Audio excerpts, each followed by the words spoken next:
Hi all, welcome to my YouTube channel The Testing Instinct. In this video, I will be discussing about Bruno Dev Tools console and network logs. This particular feature got added in Bruno from version 2.8.0 onwards.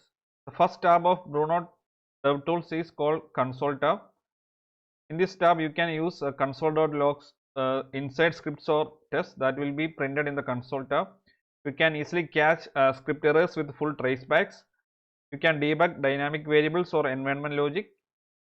Each request has its own console output, scoped and readable, no browser clutter, no surprises. So that's about console tab in Bruno Dev Tools. Then the second tab is network tab. The network tab gives you a complete view of every request you send. It will give request and response bodies, status codes and headers, timings and durations, timeline breakdowns for when things start to slow down. This is in a fitted down browser network panel. It's a clear direct view of the actual traffic your collection is generating with the details you care about front and center. It will show full list of historical requests and their respective details. Bruno Dev Tools is a purpose built for API development. That means there will not be any CSS warning or layout errors.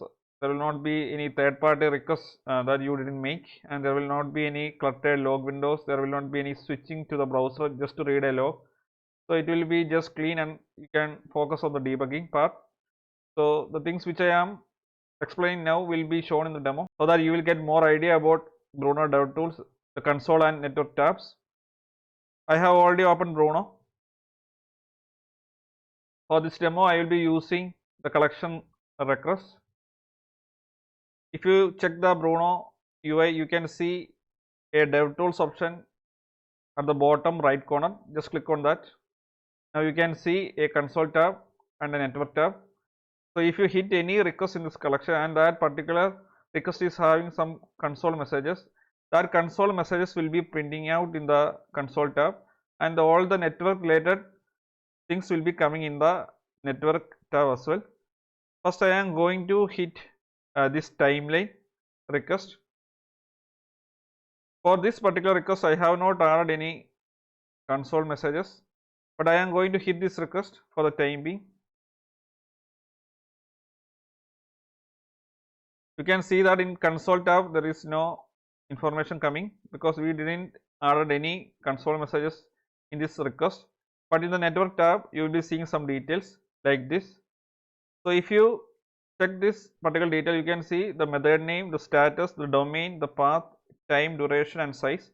And if you click on this particular entry, you can see the request details of that particular request. You can see the request URL in general section, request method, request headers, etc. In the response tab, you will be seeing the response headers, all the response headers, and also the response body as well.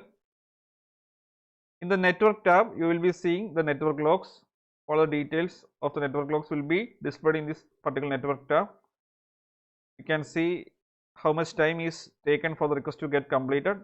All the network related logs will be displayed in this network tab.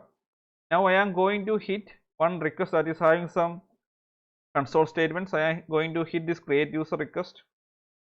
I am sending the request. You can see another entry got added, but this time you can see in the console tab there are some header details coming in the tab. This is because we have added some console statements. That's why it's coming here in this console and network. So in the console tab, if you check, you can see I have printed out the header values. Those are coming in the console tab. I will show the details of that one. In the script tab, I have added the console statement, you can see.